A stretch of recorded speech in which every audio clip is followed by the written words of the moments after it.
Hello YouTube and welcome back. I am Benjamin Williams and today we're going to be doing another lab within Boson NetSim. Today's lab is going to be on exploring spanning tree protocol, port states, and PortFast. So let's read the objective for this lab right here. It says when a switch powers up, it will transition through a series of spanning tree protocol port states, blocking, listening, learning, forwarding, and disabled. The complete STP cycle takes approximately 30 to 50 seconds. The time necessary to complete the STP process is known as convergence. The length of convergence is heavily influenced by the STP timer values. PortFast is a feature that provides immediate network accessibility for edge ports, which are ports that are connected to computers, printers, and servers. PortFast transitions the port into the STP forwarding state without transitioning through the listening and learning states. However, PortFast should never be enabled on a port that is connected to another switch. Otherwise, the potential of creating spanning tree loops significantly increases. To avoid this problem, Cisco recommends that BPDU guard be enabled on ports that have been enabled with PortFast. All right? So it says in this lab, you will watch a port transition through the STP port states. You will also learn how to you will also learn how to understand and verify STP timer values. You will learn how to configure PortFast and verify its operation. Finally, you will learn how to configure BPDU guard on an interface. So this is our lab topology that we're going to be working with. As we can see, we have a loop with these, a physical loop with 3 of these switches. But of course, spanning tree is a protocol that will allow us to block one of these ports, and that way we don't have a logical, we don't have a physical, we do have a physical loop, but we don't have a logical loop. Spanning tree is going to block one of these connections. Okay, so we have a trunk, it says, between each of these switches, so that allows all the different VLANs to travel through a physical interface. All right, so that's what a trunk is. It allows several VLANs to pass through the trunk. So here is the commands that we're going to be using for this lab. We have configure terminal, which enters global configuration mode from privilege exec mode. We have enable, which enters privilege exec mode. We have exit, which exits one level in the menu structure. We have show running config, which displays the active configuration file. We have show spanning tree, which displays parameters for all VLANs, contains the VLAN name, status, and ports assigned to it. We have shutdown, no shutdown. Shutdown disables an interface, no shutdown enables an interface. We have spanning tree PortFast, which enables PortFast on the interface. And we have spanning tree BPDU guard enabled, which enables BPDU guard on an interface. All right. So looking at our IP address information next, as we can see, we have a sales device that's connected off of switch 1 on the Fast Ethernet 011 port. The sales computer has an IP address of 192.168.1.101, a /24 subnet mask, and it has a default gateway of 192.168.1.1. All right, so let's go ahead and get into our task for this lab. It says explore the STP port states. It says in this task you will watch as a port transitions through the STP port states. All right, so number one, well, let's do this first. I'm going to keep my topology up here in the top left. I'm going to be doing my readings actually top right, where the highlight is now. And I'm going to be doing the configurations on the devices down here at the bottom. Okay, so task 1, it says allow time for the network to converge. On switch 1, issue the command to display general STP information. What does the output from this command indicate about the Fast Ethernet 011 interface? All right, so we're already on switch 1. All right, and it wants us to display STP information. So let's do a show spanning tree. All right, and it's asking about what was the question? What does the output from the command indicate about the Fast Ethernet 011 connection? Well, it doesn't have anything. Maybe I entered the wrong command. Yeah, so it says the Fast Ethernet 011 interface is not present in the output of the show spanning tree command. This indicates that the interface might be shut down or disconnected. Yes, that is the case because I'm not seeing anything for the Fast Ethernet 011 interface. All right. So number 2, it says on switch 1, issue the command to show detailed information about the Fast Ethernet 011 interface. What do you notice about the interface? All right, so let's do a show interfaces, Fast Ethernet 011, and hit enter. And as we can see, the Fast Ethernet 011 port is administratively down. The line protocol is down. So to bring this interface up, we would have to do a no shutdown. All right. So number 3, it says based on the information that you have obtained so far, in what STP port state is the Fast Ethernet 011 interface? Well, since it's administratively shut down, it should be in the blocking state or the disabled state. Let's see what it's going to say. It says the Fast Ethernet 011 interface is in an STP disabled state. Ports that are either not connected or administratively shut down or in the disabled state. Ports in the disabled state do not participate in STP, do not populate the MAC address table, and do not forward frames. All right? So that's good information. Number 4 says on switch 1, issue the command to enable the Fast Ethernet 011 interface. All right, so on switch 1, we're here now. Let's do a configure terminal. Let's go into interface Fast Ethernet 011. Let's do a no shut. Bring that interface up. All right. Now, number 5, it says on switch 1, issue the command to view the STP port states. And what state is the Fast Ethernet 011 port? All right, let's check that out. Let's do an do show spanning tree. And as we can see now, the Fast Ethernet 011 port, it is a designated port and it is forwarding, as we can see from the output. All right. So on number 6, it says on switch 1, shut down and then re-enable the Fast Ethernet 011 interface. Immediately issue the command to display STP port states. Continue repeatedly issuing this command so that you can watch the interface on switch 1 transition through the STP port states. What port state occurs first? What port state occurs next? So if we shut down this port and then we re-enable it, of course, it's going to have to go through the listening and learning states of STP. So it should be in the listening state for 15 seconds, and then it should be in the learning state for 15 seconds. And then after that, it will go back into the forwarding state. All right. So let's just confirm that. Let's do a shut. And let's do a no shut. No shut. All right. Let's do a do show spanning tree. Now, so as we can see, we're in the listening state first. We should be in this state for 15 seconds. Now we're in the learning state. All right, as you can see, in the learning state. Set it again, still in the learning state. And now we're back into the forwarding state, all right? So it transitioned through those different states. And now, as you can see, it's back to a stable state, which is the forwarding state. All right, it says at the STP converges, what are the port states of the interfaces on switch 1? So on switch 1,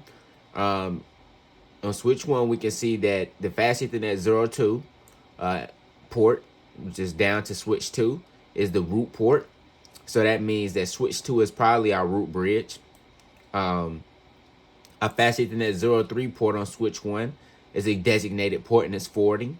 And the Fast Ethernet 011 port is a designated port and it is forwarding as well.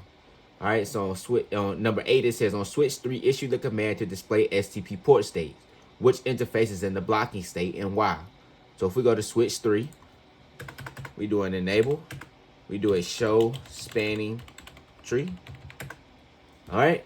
So the question was which interface is in the blocking state. And as we can see, the Fast Ethernet 01 interface on switch 3 is in the blocking state. And it's asking why is it the Fast Ethernet 01 interface on switch 3. And that is because it has the higher port cost. As you can see, this Fast Ethernet 02 interface on switch 3 is connecting to the root bridge. And you can look at the cost and tell that the cost for the 01 interface is higher than the 02. So that's why this port is forwarding and this port is blocking. All right. Let's see what Boson is going to say. It says the Fast Ethernet 01 interface on switch 3 is in the blocking state as indicated by the block state. Ports that are neither root ports or designated ports will transition to the blocking state. A port in the blocking state discards data frames and does not populate the MAC address table. However, a port in a blocking state can receive BPDUs. If a topology change occurs, the port will again enter the listening state. All right? So yes, that makes sense. All right?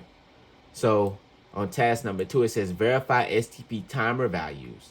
It says in this task, you will verify the STP timer values that are configured on switch 1.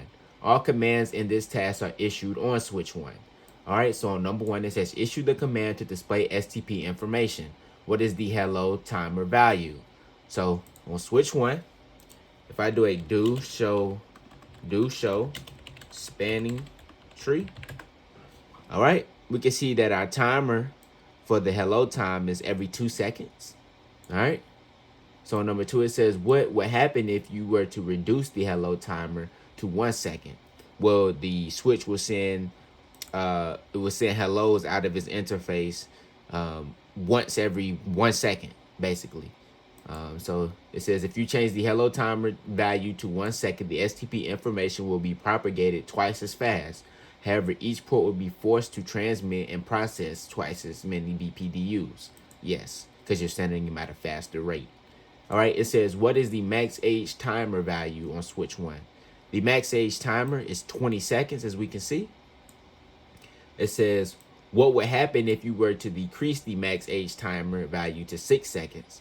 Well, it will wait to hear a hello within 6 seconds, and if it doesn't, it will consider that neighbor to be not functioning anymore or down. All right, so it says, if you were to change the max age timer to a value of 6 seconds, the network might converge more quickly. However, it might also cause more network instability as ports fall back to the listening state more often. Yes. All right, it says, what is the forward delay timer on switch 1? The forward delay timer is 15 seconds, as we can see. All right. And it said, what would happen if you were to increase the forward delay timer to 30 seconds? Let's see what Boson is going to say. It says if you were to change the forward delay timer to 30 seconds, it would take twice as long to transition from the listening and learning state and from the learning to forwarding or blocking state. Yes, so it would take longer for the network to move through its various states, or a port to move through its various states. All right, that's good information to know. All right, so task 3, it says configure and verify PortFast and BPDU fast. It says in this task, you will configure an interface to use PortFast and then verify that PortFast is operating correctly. You will also enable BPDU guard. So it says on which switch 1 interface should you not enable PortFast and why? Well, if we look at switch 1, we should only enable PortFast on the Fast Ethernet 011 connection, which is out to an end device. We should never enable PortFast on ports that connect to other switches, because that increases the chances in us forming a loop in the layer 2 domain of our network, and that is something that we do not want. All right, so we know that the interfaces we should not enable PortFast on is the Fast Ethernet 02 port and the Fast Ethernet 03 port. All right, let's check Boson, make sure that's correct.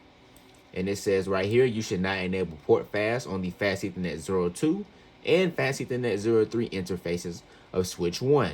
These interfaces are connected to trunk ports. PortFast should never be enabled on a port that is connected to another switch. Otherwise, the potential of creating spanning tree loops significantly increases. Yes, that's exactly what I just explained. Number 2, it says on switch 1, issue the command to enable PortFast on the Fast Ethernet 011 interface. All right, so let's type exit right here. Let's go into interface Fast Ethernet 011, and let's do a spanning tree PortFast. Hit enter there. All right, on number 3, it says on switch 1, shut down and then re-enable the Fast Ethernet 011 interface. As the network converges, issue the do show spanning tree command to view the STP port state transitions. What do you notice about the port state transitions for the Fast Ethernet 011 interface? Well, since we just enabled PortFast on this port, now if we shut the port down and then re-enable it again with the no shutdown command, the port will come straight up into the forwarding state. It does not have to transition through the listening and learning states. So it just allows us to get our PCs on the network and working in a faster manner. All right. So if I do a shut here, and I do a no shut, and I do a do show spanning tree, as we can see, this Fast Ethernet 011 port that we just shut down and re-enabled again with the no shutdown, it comes straight up into the forwarding state. It does not have to transition through the various listening and learning states because we enable PortFast on it. All right, so it says right here, on switch 1, enable BPDU guard on the Fast Ethernet 011 interface. Why is it important to enable BPDU guard on this interface? Well, that is important because, say, for instance, if somebody disconnected this sales computer and were to plug in another switch, well, since the Fast Ethernet 011 port will have BPDU guard on this port, if a switch were to be plugged in and this side of the port receives a BPDU, it will put the port into the air disable state so we don't form a layer 2 loop within our network. So it's just a safety mechanism to prevent people from plugging in switches into PortFast enabled ports and then as a result forming a layer 2 loop within our network. All right, so let's go ahead and enable BPDU guard. Let's do BPDU. Excuse me, I think I need to do a spanning tree. I think I need, yeah, spanning tree. Then we do BPDU guard, and we put enable. All right. I think that should be it. So that looks like this is the end of this lab right here. So let's hit grade and hopefully we did everything correctly in this lab. And we did. So I appreciate you guys for watching this one and I'll see you in the next one.